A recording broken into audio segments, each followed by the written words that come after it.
आप मेरे से देख रहे हैं कि एक आदमी, गरीब आदमी, ये लकड़ी की कुछ चीजें बना के बेच रहा है। इससे बात करने की कोशिश करते हैं। किन्होंने काम किया, काम किया भाई ਜਿਹੜੇ ਮਿਸਤਰੀਆਂ ਪਿੱਛੇ ਕੰਮ ਕਰੀ ਤੇ ਨਾ ਦਿਹਾੜੀ ਲੱਗੇ 4-5 ਦਿਨ ਹੋ ਗਏ ਦਿਹਾੜੀ ਲੱਗ ਰਹੀ ਫਿਰ ਇਹ ਕਰ ਲਈਦਾ ਕਿੰਨੇ ਬੱਚੇ ਜੇ ਆਪਣੇ 6 6 ਬੱਚੇ ਤੇ ਇਸ ਕੰਮ ਦੇ ਵਿੱਚੋਂ ਰੋਟੀ ਲੱਭ ਜਾਂਦੀ। ਬਸ ਜੋ ਰੱਬ ਦੇ ਦੇਵੇ ਸਵੇਰ ਦੀ ਕਰੇੜੀ ਵੇਚੀ ਹੈ ਸੁਬਾਹ ਦੀ 200 ਹਾਂ ਰਾਤ ਤੋਂ ਬੱਚਿਆਂ ਦੀ ਰੋਟੀ ਕਿਸੇ ਲੈ ਕੇ ਜਾਓ। ਅੱਲਾ ਵਾਸਤੇ ਕੀ ਕਰੀਏ ਉਸ ਵੇਲੇ ਦਾਤਾ ਸਾਹਿਬ ਚ ਆ ਸੁਬਾਹ ਦੀ ਤੁਸੀਂ ਇੱਕ ਸੇਲ ਕੀਤੀ ਹੈ ਇੱਕ ਸੇਲ ਤੇ ਮਾਸ਼ਾਅੱਲਾ 5-6 ਬੱਚੇ ਨੇ ਤੁਹਾਡੇ। ਹਾਂਜੀ 7 ਦੀ ਤੁਸੀਂ ਘਰ ਦੇ ਹੋ ਹਾਂਜੀ ਤੇ ਕਿਸ ਨੇ ਗੁਜ਼ਾਰਾ ਚਲੇਗਾ। ਤੁਹਾਨੂੰ ਕਿਹਾ ਨਾ ਹੁਣ ਦਾਤਾ ਸਾਹਿਬ ਹੀ ਜਾਵਾਂਗਾ ਸ਼ਾਮ ਨੂੰ ਮਗਰਿਬ ਤੋਂ ਬਾਅਦ। ਬੱਚੇ ਦਾ ਝੂਲਾ ਬਣਾਇਆ ਜਿਹੜੇ ਬੱਚੇ ਛੋਟੇ ਤੁਰਨ ਸਿੱਖਦੇ ਨਾ ਤੇ ਉਹਨਾਂ ਦਾ ਝੂਲਾ ਬਣਾਇਆ ਇਹ ਕਿੰਨੇ ਦਾ? 150 ਰੁਪਏ ਦਾ। ਇਹ ਵੀ 150 ਦਾ। ਕਿਹਨਾਂ ਨਾਲ ਤੁਸੀਂ ਆਪਣੀ ਜ਼ਿੰਦਗੀ ਗੁਜ਼ਾਰ ਰਹੇ ਹੋ? ਬਾਜੀ ਧੱਕੇ ਨਾਲ ਹੀ ਗੁਜ਼ਰਨ ਲਈ ਅੱਲਾ ਨੇ ਪੈਦਾ ਜੋ ਕਰਤਾ ਧੱਕੇ ਨਾਲ ਹੀ गुजरन नहीं।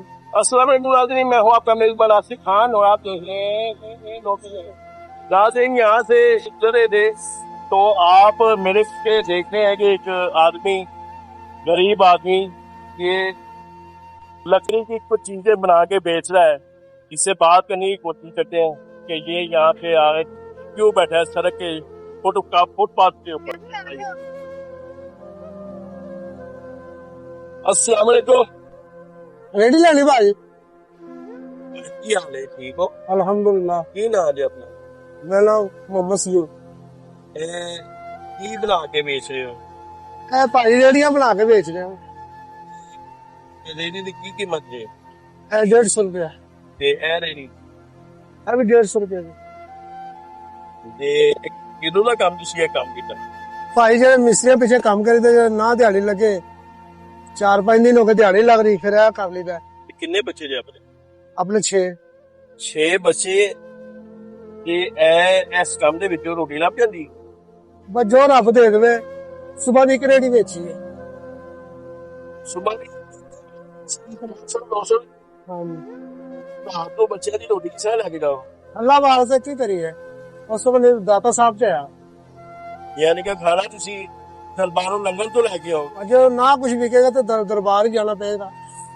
ਉਹ ਜਿਹੜਾ 150 ਰੁਪਏ ਬਟਿਆ ਉਹ ਕਿਰਾਇਆ ਲਾ ਦਾਂਗੇ ਦਾਦਾ ਸਾਹਿਬ ਰੋਟੀ ਲਿਆਵਾਂਗੇ। ਤੇ ਡੇਲੀ ਮੁਸਤ ਨਹੀਂ ਕਰਦੇ ਹੋ?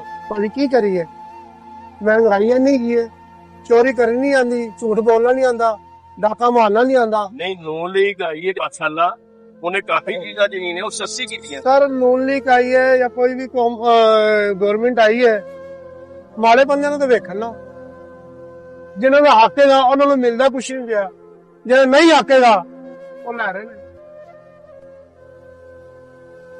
नाज़रीन ये देखें कितनी मेहनत से ये रेहड़ी इन्होंने बनाई है, कितनी की लागत आई हुई है। सर तकरीबन 90 रुपए ला कर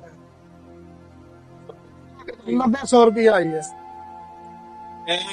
लकड़ी पेटियां ਹੁੰਦੀਆਂ ਨੇ ਜਿਹੜੀਆਂ ਫਰੂਟ ਦੀਆਂ जी जी ਉਹ वो सस्ती बनी है। ਉਹ ਸਸਤੀਆਂ ਪੈਂਦੀਆਂ ਨੇ ਚਲੋ ਹੋ ਜਾਂਦਾ ਮਸਲਾ ਨਾ। 90 ਰੁਪਏ ਲਾ ਕੇ ਤੇ ਤੁਸੀਂ 150 ਰੁਪਏ ਕੋਈ 130 ਦੇ ਦਿੰਦਾ ਕੋਈ 140 ਦੇ ਦਿੰਦਾ ਕੋਈ 150 ਦੇ ਦਿੰਦਾ।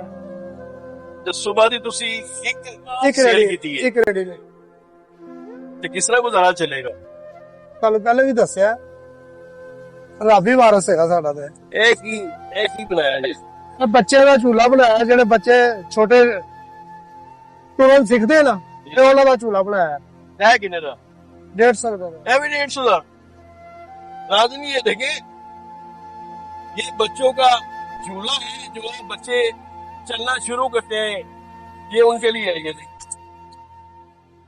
ये 150 रुपए में ये भाई बेच रहा है, 150 रुपए में बेच रहा है और मेरे ख्याल से मुनासिब कीमत है। अगर आपको चाहिए तो आप आपसे राब्ता कर सकते हैं, हम इनका नंबर भी आपको दे सकते हैं। और इसके साथ जो है ये भी देखें कि ये एक प्रॉपर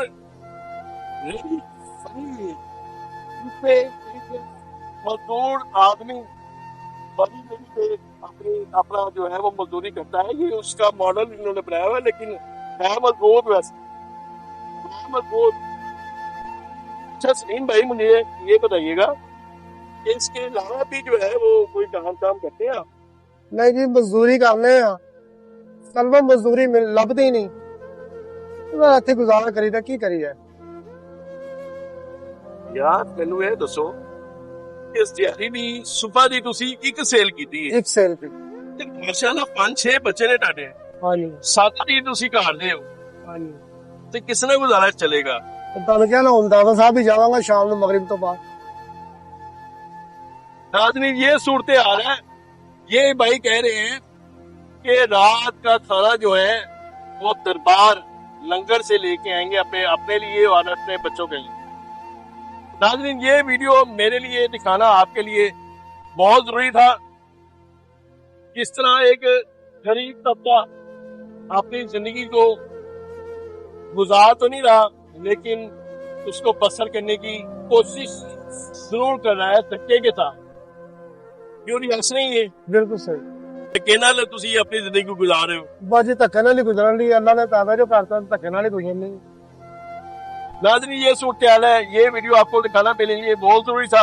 मिलते हैं किसी नई वीडियो के साथ, तब तक के लिए अल्लाह ने के बाद।